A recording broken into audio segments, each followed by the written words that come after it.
There are 8 dome cars in the Heritage fleet, 5 of which I have completed the modifications to Walthers City domes to replicate an HO scale.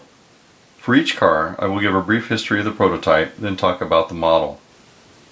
The Missouri River Eagle was originally built in 1957 for the Union Pacific as dome coach number 7011 by Pullman Standard. The car was sold in 1972 and worked its way through several owners. In 1988, the car was converted to a dome diner with seating for 80. 32 of those guests enjoy a spectacular view under the dome while dining. After a few more short ownerships, UP reacquired the car in 1993. While there is a service bar on the lower level, there is no kitchen. The car must be placed next to a car with a kitchen in order for meals to be provided. I started with the Walthers City Dome coach to model this car. All of the bottom detail parts were removed and replaced with scratch-built styrene parts to replicate the prototype car. The common modifications, which can be seen in a separate video, were completed, then the lower sides and bottom painted. 2 windows on one side of the car need to be filled in. Rather than experiment on this car, I chose to temporarily complete the car and delay filling in the windows until I've worked out that process to satisfactory results.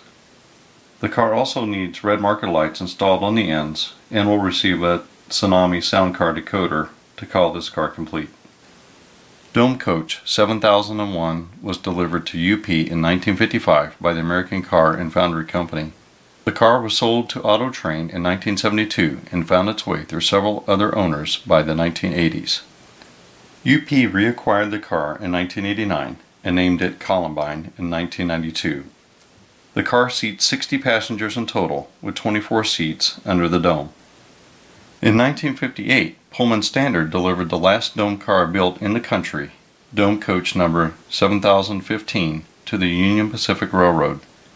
The car was sold in 1972, made its way through several owners, and then reacquired by the UP in 1990. After refurbishing, the car was named Challenger. The original configuration has not changed and still seats 60 passengers.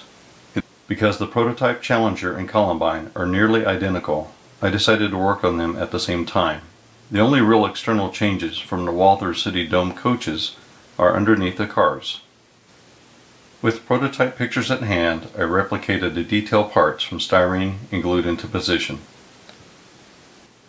The same style of AC compressor is used throughout all of the 8 domes, and they turned out pretty nice. Car number 8008 was delivered new to the Union Pacific in 1955 as a dome diner from American Car and Foundry. This configuration of dome car was unique to UP and was one of 10 cars delivered of this type. This car was sold off after the railroad ended passenger service, but was reacquired in 1990 as the popularity of the Heritage fleet grew.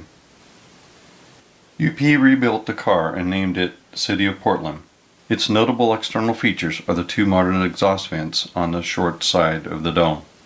With a full kitchen at one end of the car, the crew has no problem keeping the 44-seated guests satisfied with gourmet meals. While traditional square tables are used in the dome and lower levels, the main level uses round tables. Using a Walthers City Dome Diner, I removed all the underneath details as in other cars.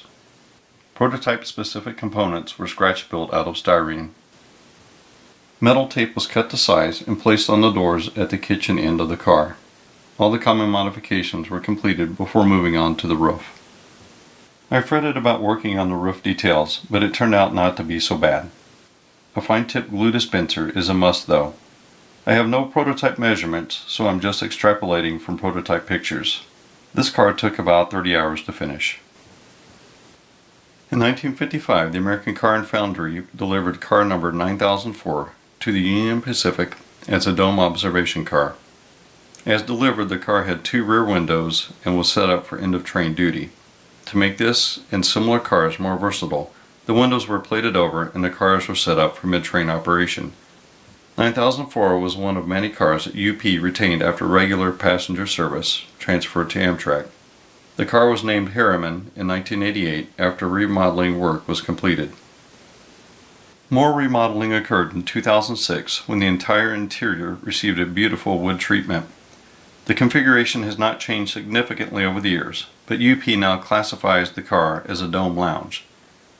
Today it seats 42 with room for 18 in the main lounge, 8 in the lower bar area, 4 in the card room, and 12 in the dome.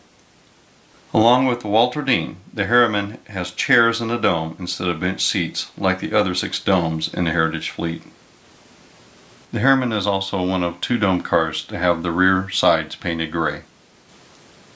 The base for this project was the Walthers City Dome observation car. As with the other domes, I used prototype pictures to scratch build the detail parts underneath the car. Here's a closer up view of some of the lower detail parts on the car. Here's the other side of the car showing close-up details of the lower part of the car. After working on the City of Portland, I found a process that worked well enough to tackle the ribs on both sides of the dome. I recycled the roof antenna from a diner car to replicate the details on the short end of the roof.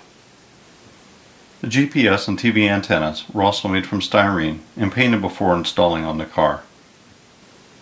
New in 2013 are the white planar antennas located at the ends of the car. Total time spent on this car was about 40 hours. Thanks for watching this video showing a closer look at my Heritage Fleet dome cars completed so far. To see updates on current projects and the completion of the other 3 domes, subscribe to my channel.